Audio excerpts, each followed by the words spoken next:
여러분 안녕하세요. 우리 조상들의 재미있는 이야기, 삶의 이야기, 선비들의 사랑 이야기 등을 창작 시나리오로 연재합니다.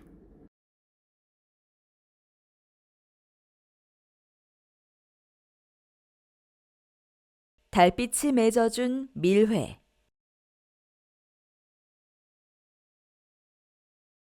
옛날 나라의 대소사를 보던 육조 앞에는 관리들의 시름을 위로할 기방이 줄지어 있었죠.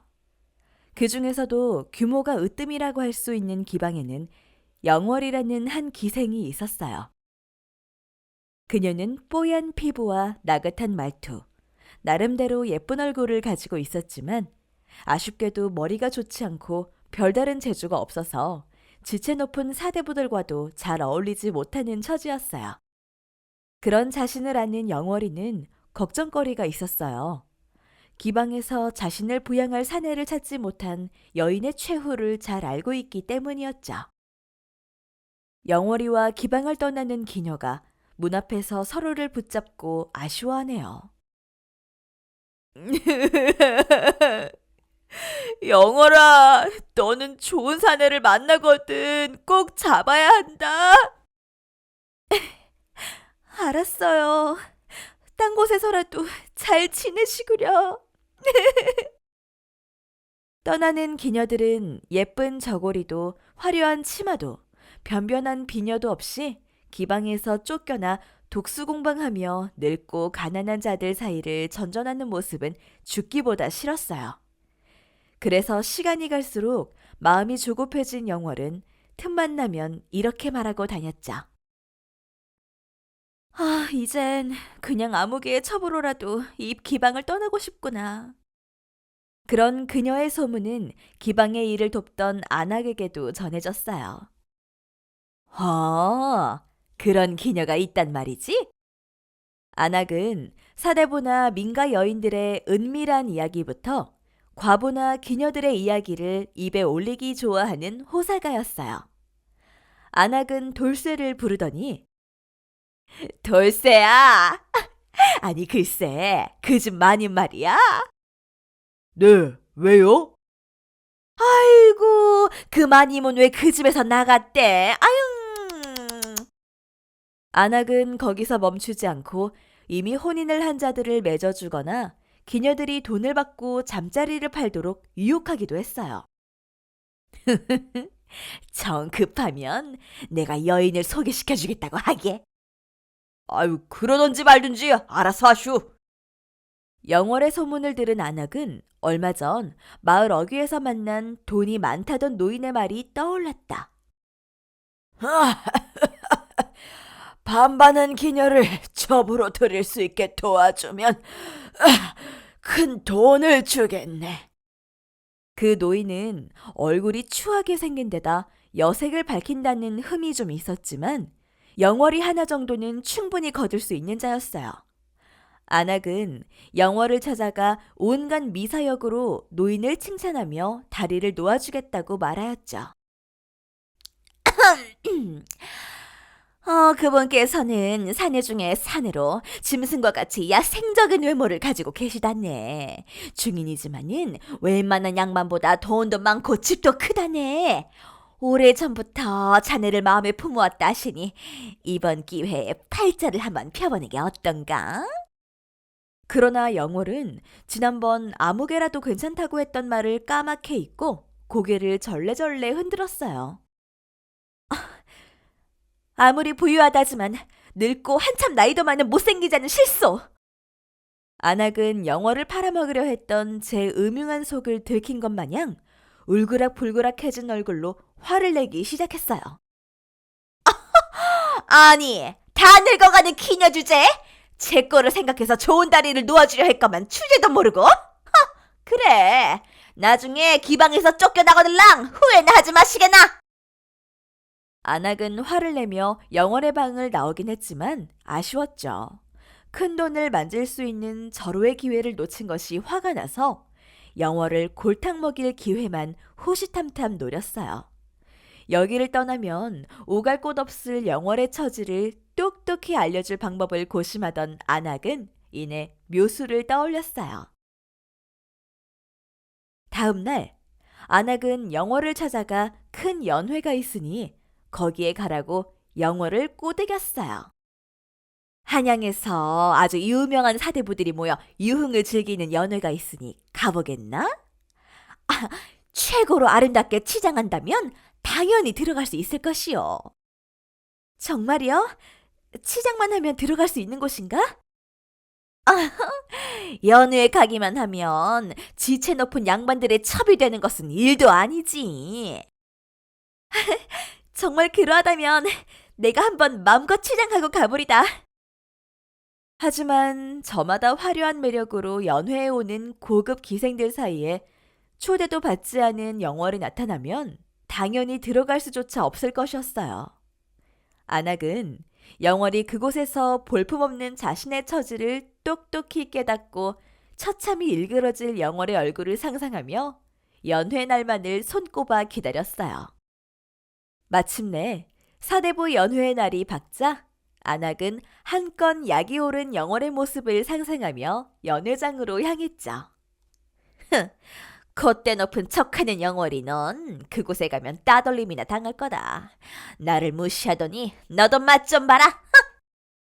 아니나 다를까 영월은 부르지도 않았는데 나타났다고 지체 높은 사대부들에게 무시 아닌 무시를 당하고 있었어요. 부르지도 않은 기년은 여기 들어올 것이 아니다. 지나치는 선비들 사이에서 쫓겨난 영월이지만 이상하게 표정은 한없이 밝았어요. 이게 어찌된 일인지 영문을 몰랐던 안악은 연회에서 쫓겨난 영월을 붙잡고 자초지종을 물었죠. 아니, 어찌 연회장에 들어가지도 못하고 쫓겨났으면서 얼굴이 그리 밝단 말이요? 그것이 말이요. 알고 보니 유흥에 잘 어울리지 못하는 영월을 일찍이 눈여겨본 한 사내가 있었던 것이었어요. 그 사내는 젊고 얼굴도 꽤나 반반했는데 안악이 오기 전 쫓겨나는 영월에게 다가와 조용히 속삭였던 것이었어요. 오늘 자실 마을 어귀 으슥한 담벼락에서 만날 수 있겠소? 예, 나으리. 영월은 젊고 귀티나는 사내가 그런 제안을 하니 덥석 그러겠다고 답을 한 상황이라고 안악에게 말했어요. 생전 처음 본 멋진 사내기에 그를 벌써 사모하게 된 것 같다며 너스레를 떠는 영월은 안악에게 불러주어 고맙다는 인사를 하며 벌써부터 양반댁 방 한 칸이나 차지한 듯 턱을 치켜들고 말했어요. 자네 덕에 내가 대업을 이루게 생겼네. 성공만 한다면 톡톡히 보은하겠네. 안악은 속으로 외쳤죠. 아이고, 내가 저 여우 좋을지만 했구나. 이럴 수가. 아주 잘 됐구먼. 나중 후사금이나 넉넉히 주게나. 눈앞이 깜깜해진 안악은 후회했죠. 하지만 곰곰이 생각해본 안악은 이내 멍청한 영월을 골탕 먹일 방법을 생각해냈어요. 꾀를 생각해낸 안악은 아침 일찍 영월이를 만나러 기방으로 갔어요. 그리고 사내를 만나러 갈 준비를 하는 영월을 불러내어 은밀히 전했죠. 영월이, 정인께서 자시가 아니라 해시에 보자고 전화를 하셨어. 그러셨어요? 그럼 해시에 가야죠. 멍청한 영월은 철석같이 그 사실을 믿어버렸어요.